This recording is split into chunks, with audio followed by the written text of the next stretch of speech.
Quelques minutes des résultats du premier tour, comment vous le sentez? Est-ce que vous êtes confiant? On est surtout stressé parce que comme à l'annonce de chaque résultat, que ce soit des concours, que ce soit une élection, on est toujours un petit stress parce qu'on ne connaît pas l'issue. Confiant, oui, parce qu'il faut toujours l'être quand on se lance dans une élection. On a fait campagne, donc on peut être confiant, mais on est bien sûr stressé, on ne sait pas à quoi s'attendre. Et on espère de tout cœur qu'on sera au deuxième tour et qu'on puisse continuer la campagne encore pendant 15 jours pour essayer de convaincre un max de personnes. Alors déjà, on est très confiant au regard des sondages qui ont été faits.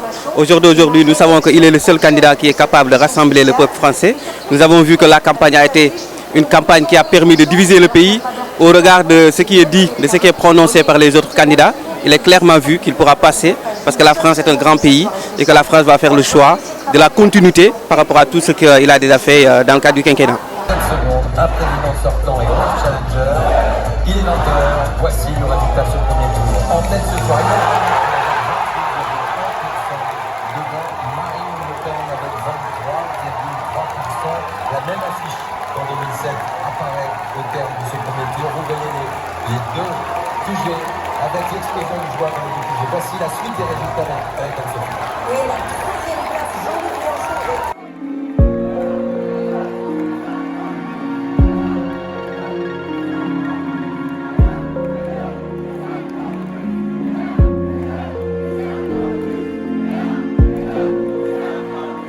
Je souhaite tendre la main à tous ceux qui veulent travailler pour la France.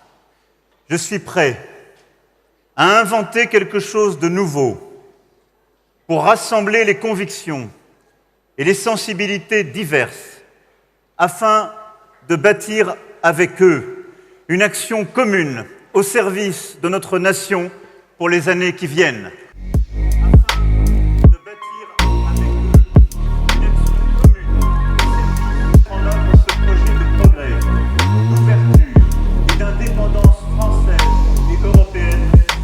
On n'a jamais vu un président sortant, se représentant, faire un pareil score au premier tour, mais c'est pas gagné du tout. Et donc il faut convaincre. Une satisfaction, évidemment, mais encore une abstention qui reste haute. Et puis bien sûr un deuxième tour qui va s'ouvrir maintenant et qui, par nature, est très différent. Et donc de la concentration et de la détermination et de l'envie pour la suite.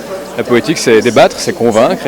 Et donc nous avons 15 jours pour faire cela. Une nouvelle campagne commence parce qu'un deuxième tour c'est une nouvelle campagne où il va falloir débattre enfin du fond, enfin des projets parce qu'on n'en a pas entendu parler avant le premier tour. Il y a une bataille de conviction pour à peu près la moitié des électeurs qui n'ont choisi ce soir ni Emmanuel Macron ni Marine Le Pen pour préférer d'autres candidats. Au second tour, on choisit l'essentiel. L'avenir de la France pour 5 ans, à nous de convaincre que c'est notre candidat qui le porte. Je crois que c'est le cas. On a beaucoup de mesures dans ce programme qui peut-être n'ont pas encore été bien expliquées. Et c'est ce que nous allons faire pendant 15 jours en campagne, sur les terrains, à l'expliquer aux Français que c'est du en même temps, que l'on continue, c'est-à-dire émancipation, pouvoir d'agir. Expliquer les incohérences, les failles, le manque de sérieux, les mensonges, je crois beaucoup, et les illusions qu'il y a dans le projet Marine Le Pen. Donc nous tous, nous le ferons dès demain. Et le candidat en premier lieu tout au long de ces 15 jours, pas seulement au moment du débat, tous les jours. Comment va s'organiser la campagne pendant ces 2 dernières semaines? Terrain. Aller expliquer à la rencontre, c'est ce que j'ai déjà fait, c'est ce que nous avons déjà fait. Et j'espère justement que la crise ukrainienne pourra libérer du temps pour le président, pour pouvoir aller, le candidat Emmanuel Macron, pour aller au contact des Français, parce que c'est ça qu'il aime, c'est ça qu'il sait faire, expliquer lui-même son projet. Je pense que c'est un résultat prometteur pour notre pays, prometteur pour l'Europe, donc prometteur aussi pour la paix. L'extrême est aux portes du pouvoir et là Zemmour a appelé à voter pour Marine Le Pen et on a vu aussi que Nicolas Dupont-Aignan et on a vu les sondages aussi avec la marge d'erreur, il peut y avoir un accident politique. Donc aujourd'hui on va continuer la campagne, on va tracter, on va faire du porte-à-porte et on va rien lâcher pour prouver que le projet d'Emmanuel Macron c'est le meilleur et c'est le plus viable. Je crois qu'Emmanuel Macron a la capacité de rassembler puisqu'il l'a déjà démontré dans son gouvernement actuel. Je pense qu'il peut convaincre, il a vraiment ce projet d'une France forte, dans une Europe forte. Il a vraiment aussi cette belle vision de l'avenir, du progressisme. Vraiment un danger, oui, comme il l'a dit, le président, c'est pas à gagner d'avance. Moi je pense que ça va être gagné, mais ça va être assez serré.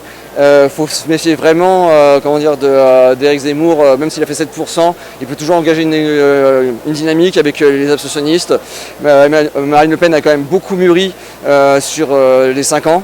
C'est-à-dire que maintenant, elle a quand même viré de bord. Avant, elle était très anti-européenne. Maintenant, elle s'est dit, bon, ça marche pas, alors je vais être vraiment pour l'Europe, etc. Même si c'est pas vraiment son choix. Et donc, ça peut être très dangereux d'attirer les électeurs comme ça, jusqu'à fédérer un grand socle. Voilà. Donc, moi, je suis confiant, honnêtement. Mais venez voter parce que c'est pas sûr à 100%, comme le président l'a dit.